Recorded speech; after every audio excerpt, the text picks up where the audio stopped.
moon comes from Allah, the moon comes from Allah, spring lights from Allah, snow falls from Allah, the earth comes from Allah. Assalamu alaikum wa rahmatullahi wa barakatuh. I'd like to welcome you to IOU Awareness Day.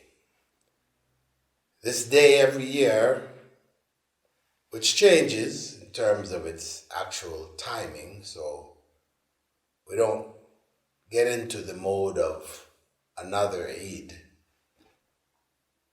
This day is a day in which we reminisce about what has passed in IOU and what is currently happening and where is IOU headed. In terms of what is past, IOU began as a thought around the year 2000. I had been teaching in the American University in Dubai for about 10 years at that point, or maybe it's about 8 years. And having tried to set up a department of Islamic studies unsuccessfully there, I was looking into the possibilities of opening a department of Islamic studies in another university in Ajman called Preston University. At this time, I had already been aware of two universities that offered distance education. One, the oldest of the two, was the American Open University, which was set up basically in Washington, US. And they were offering courses in English as well as in Arabic, mostly in Arabic, but they were offering some courses from Imam Ibn Saud University in Saudi Arabia.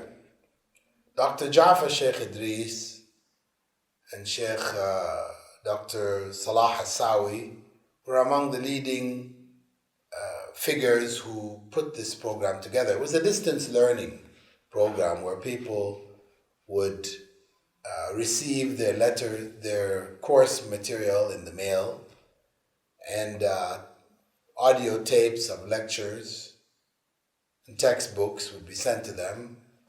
My course or I should say my book, The Fundamentals of Tawheed, was the book used for the course on Aqidah.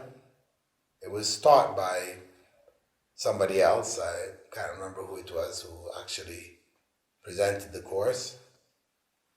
Anyway, this was one option in the late 90s, mid to late 90s, and the other option was the London Open College, which was sort of an extension of the same university, but in London. And people attended, maybe more people attended there. Classes were offered there. And again, the same package of material, audio recordings, as well as printed material, notes for courses, were sent out to the students who had registered there.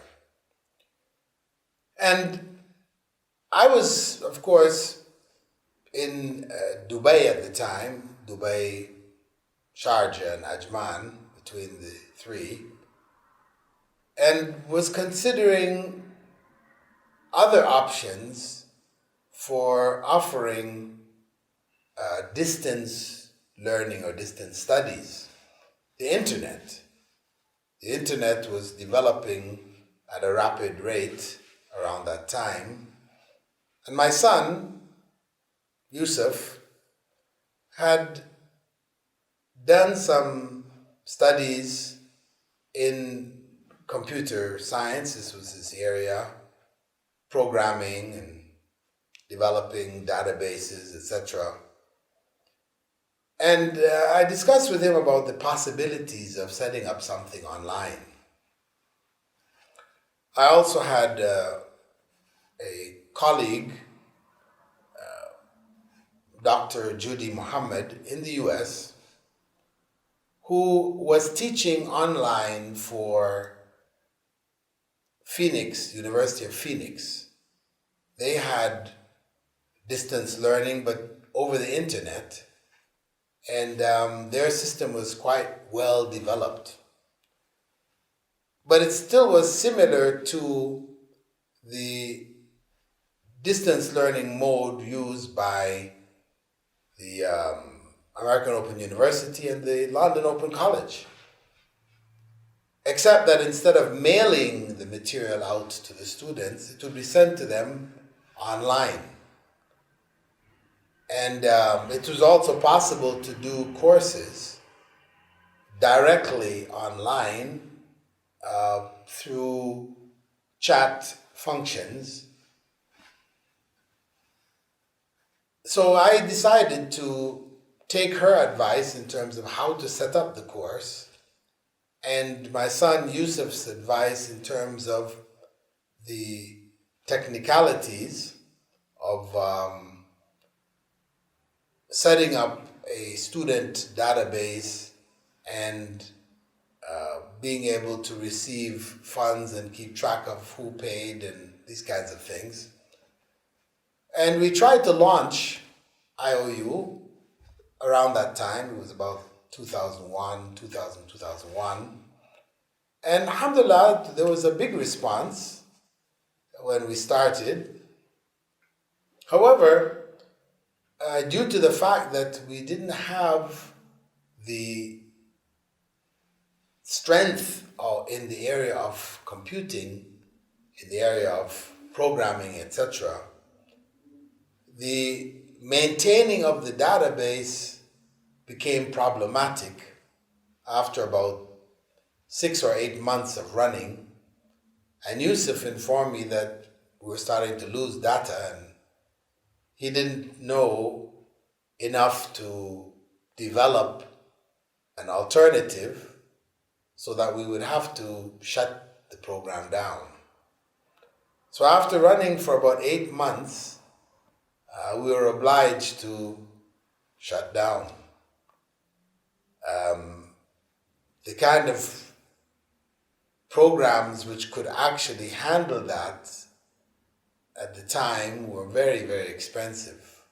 There were online studies going on, but they were very, very expensive. So we had to basically close shop, apologize to people, send back the money, and for those who wished to wait until such time as we were able, we said we would accept them into the new program when and if we managed to get another one up. And it was a few years after that before we reached that point. From there, I had set up the Preston University Islamic Studies Department, and I was the head of the department. I hired professors and teachers and took a curriculum, created a curriculum, further developed from what I had tried to do initially online into a full curriculum, a bachelor's, taken basically from Medina University, Durman Islamic University, and some elements from Al-Azhar University's program, focusing mainly on Usul al-Din, or theology, Aqidah. So that course, with some additions, because I decided at that point that we really did need to have some other areas in education, psychology, even English, as well as computer science, for people to be able to be functional with the latest developments in technology. So we added these additional courses and brought in teachers to teach them. And we launched the bachelor's program there from Preston University in Ajman. The program in Ajman ran for approximately a year and a half, and then I had to move to Qatar. I moved with the family, wives and kids, resettled in Qatar. And there I became involved in developing new programs for Dawah, the Dawah organization. And then I became aware of the large numbers of people who were accepting Islam in the Gulf. I estimated it to be around 10,000 people between Kuwait, Bahrain, UAE, Qatar, and Saudi Arabia. But those large numbers were not developed. We weren't able to take out of those people who had a desire to increase their Islamic knowledge, to become propagators of Islam themselves, etc. We weren't able to capitalize on those numbers. So I decided around 2007, I decided to launch a college of Dawah there in Qatar from the Islamic center that I was the advisor for, developing programs, Dawah programs for. But that was in 2007, but the means to actually develop it properly weren't available. So at that point, my son Yusuf informed me that the missing link, which we needed to be able to study online, to create a university online, had now become accessible. American educators had developed Moodle, a program which was free and which could manage a university and all of its functions. So this was exciting news. So in 2007, I decided to start online to learn the process. Brother Samir Khan from India, who was based in Oman, was one of the original students back in 2001. He, with his limited IT experience, gained the support of another individual who was very strong in programming and had done work for Dr. Zakir Naik. He offered to help us get this program off the ground. And at the same time, I launched that course which I wanted to do for an Islamic center, or center of Dawah. I launched it with a handful of students, and the BA program which I launched, I also got approval from the University of Omdurman. Their Senate approved the curriculum and said they would issue a degree for those who graduated from the course. So those bits and pieces came together. We launched the course on the ground, and I decided at that point to have all of the courses video recorded, with the idea of putting them online once it was completed. So what I did at the same time, launched a free diploma course online as an alternative also to people who had been communicating with me on internet asking questions about some schools that were online, but which were in fact deviant. Sunni Path, for example, it was a university which was online. Students could register and study there, but it was in fact a Sufi program. So people were being given Islamic knowledge, but it was in a Sufi mystical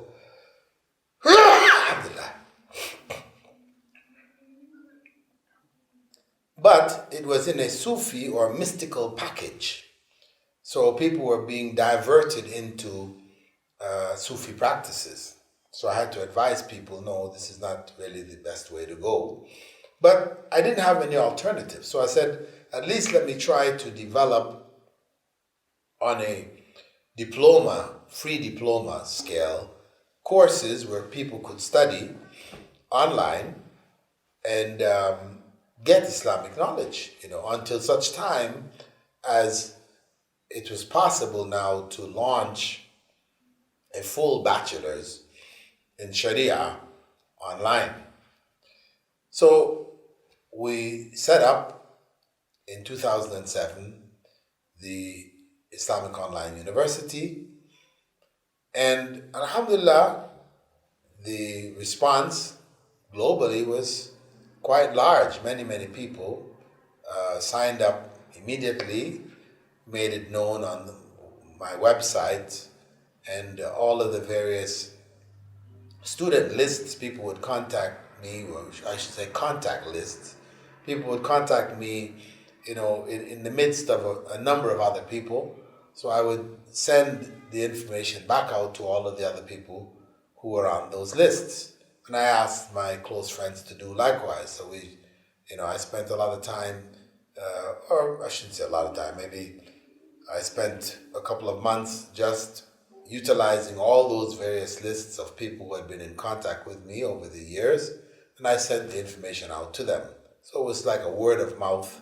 After that initial contact, I depended on them spreading by word of mouth to others information about these courses. And alhamdulillah, it took off, it took off by itself, and the numbers started to increase quite rapidly.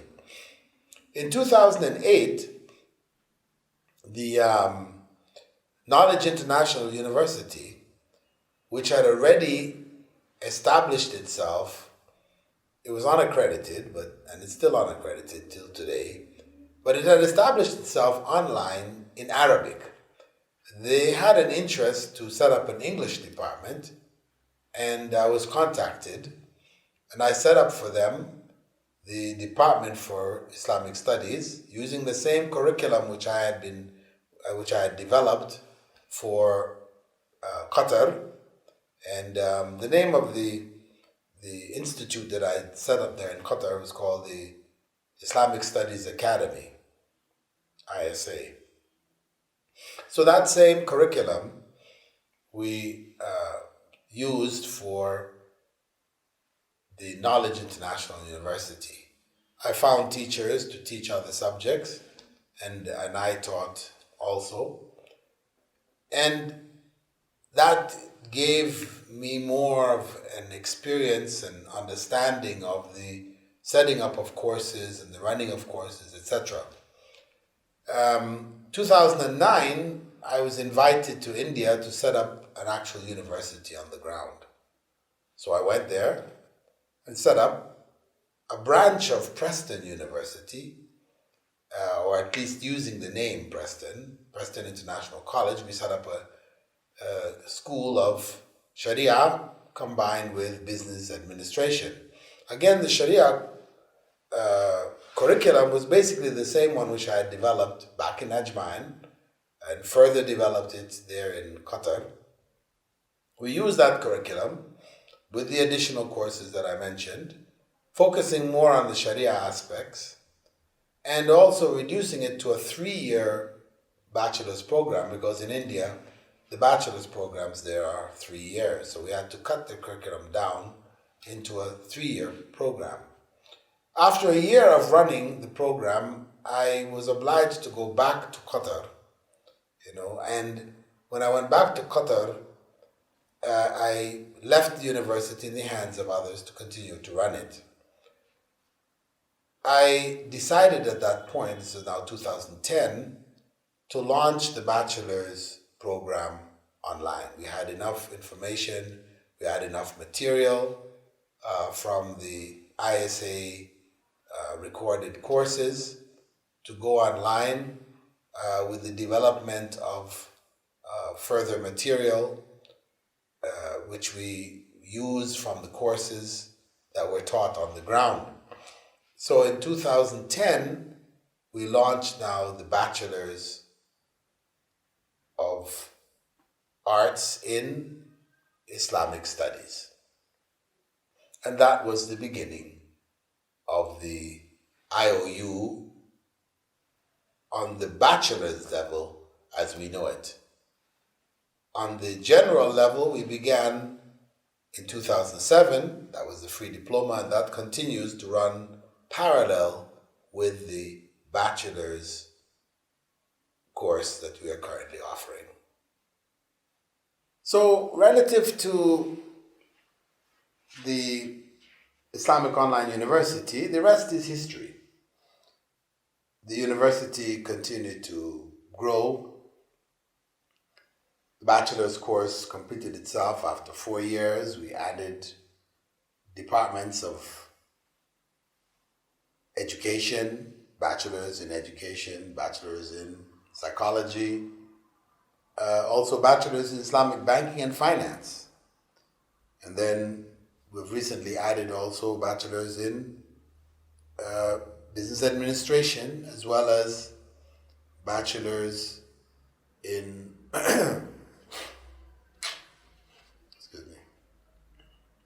bachelor's in business administration, as well as our bachelor's in what's the other place now? In administration and what? IT. In French, yeah. But you haven't done it as yet. Yes, it's launched September.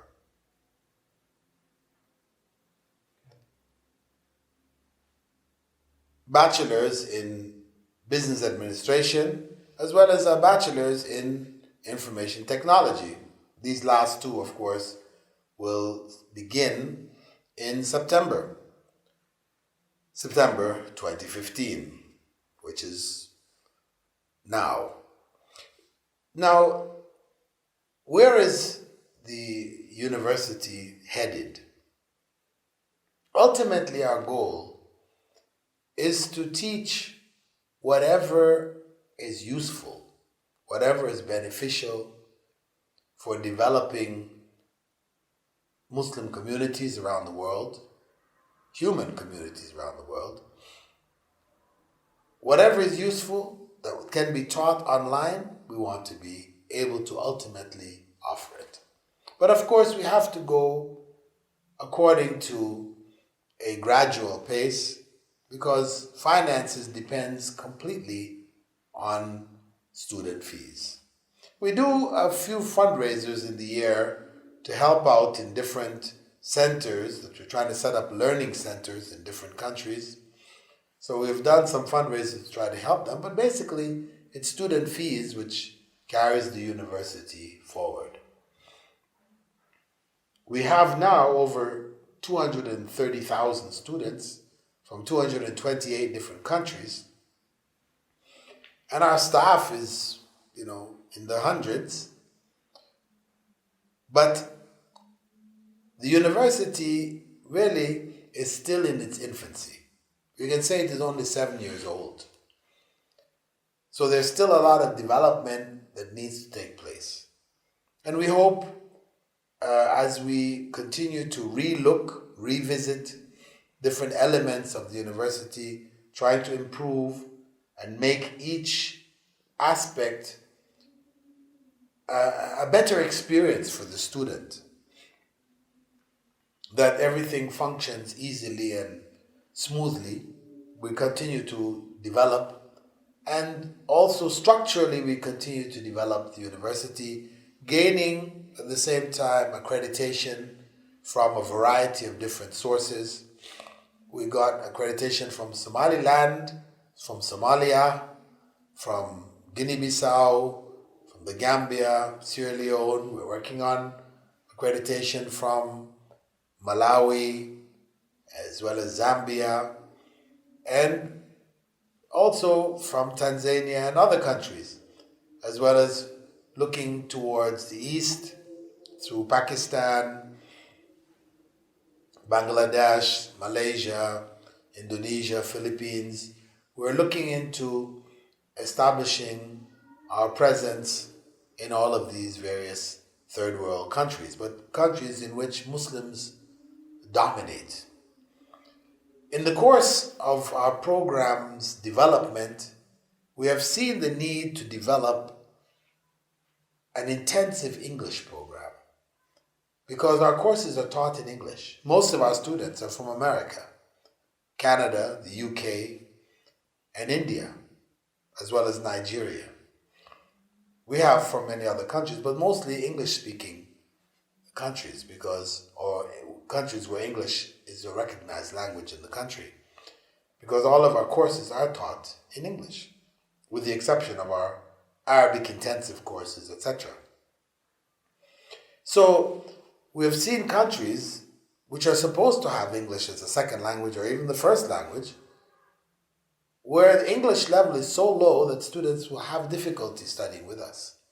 So we've had to develop an intensive English course to help bridge that gap. Students who are coming out of madrasas, for example, who only study in Arabic and local languages, don't have access to our higher courses. And even in their own countries, they can't do higher education, which is mostly in English. So we've been, over the last year and a half, going on 2 years now, we've been working on the development of an intensive English course for Muslims as well as for non-Muslims, but one which is culturally sensitive to Islamic culture, customs, and ideals.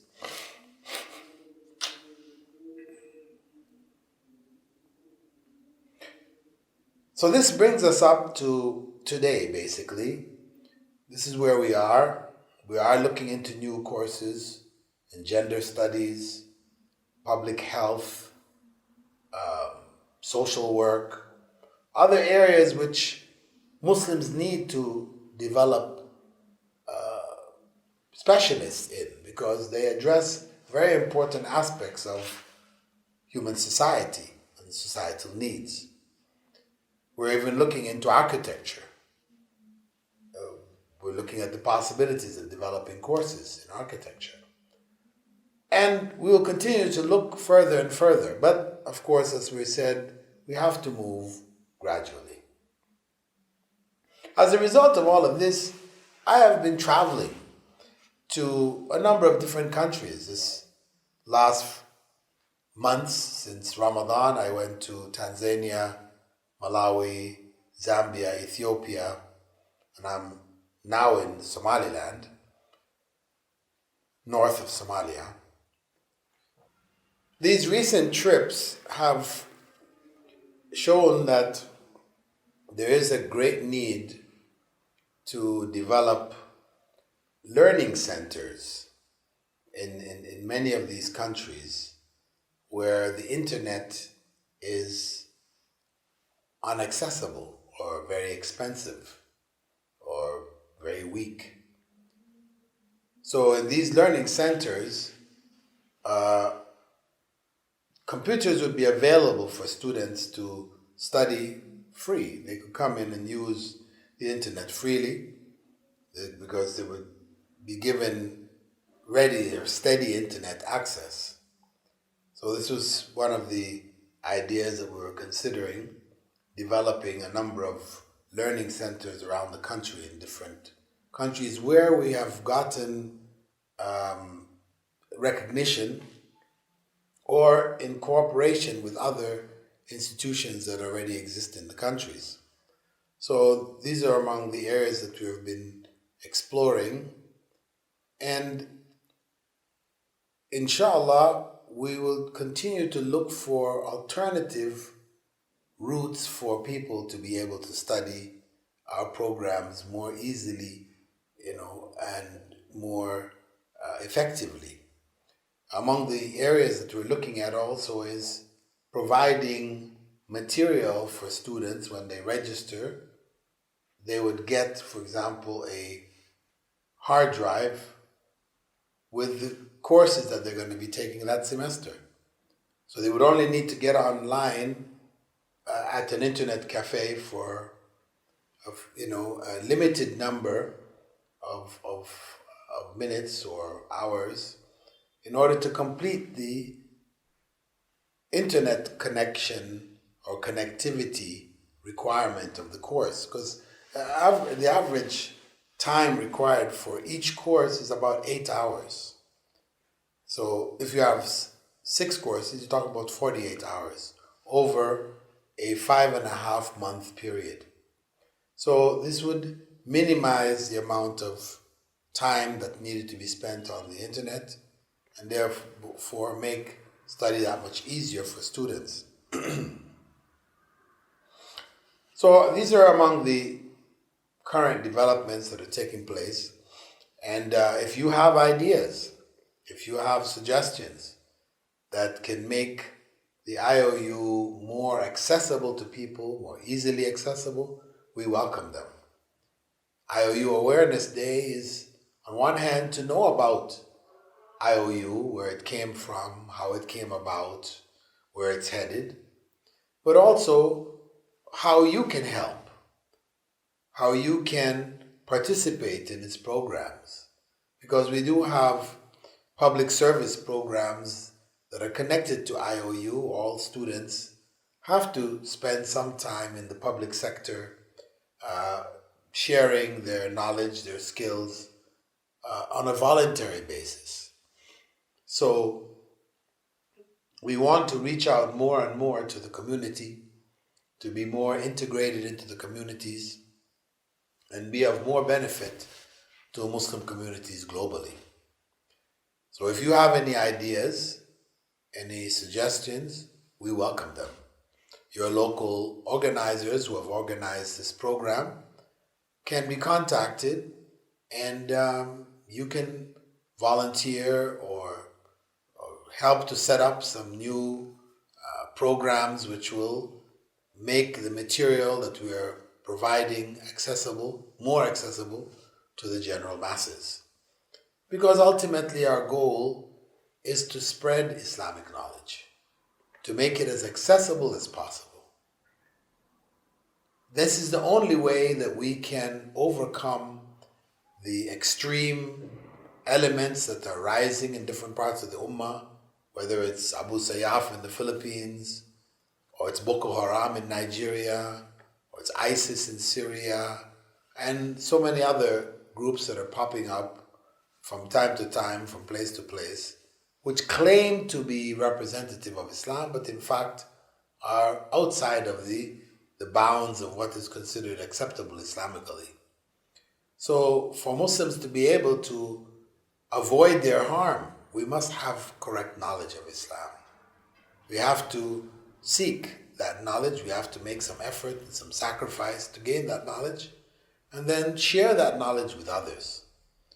And that has really been the essence of my life. From the time I converted to Islam, I have been engaged in propagating, learning and propagating that knowledge. And I hope that you would all join me in the IOU or as a supporter of IOU in order to achieve this noble goal. A goal who, whenever anyone sets out on the path of knowledge, they are setting out on a path to paradise, helping others to get on that path. And we do hope and pray that Allah will accept our effort, that He would accept it as one done sincerely for Him for the spreading of His religion. And in that way, when we're engaged in it, then it brings Islam more and more into our lives, whether we are learning or teaching or helping others to learn and to teach. And I hope to see you again in the coming year, when we will have IOU Awareness Day on some other day.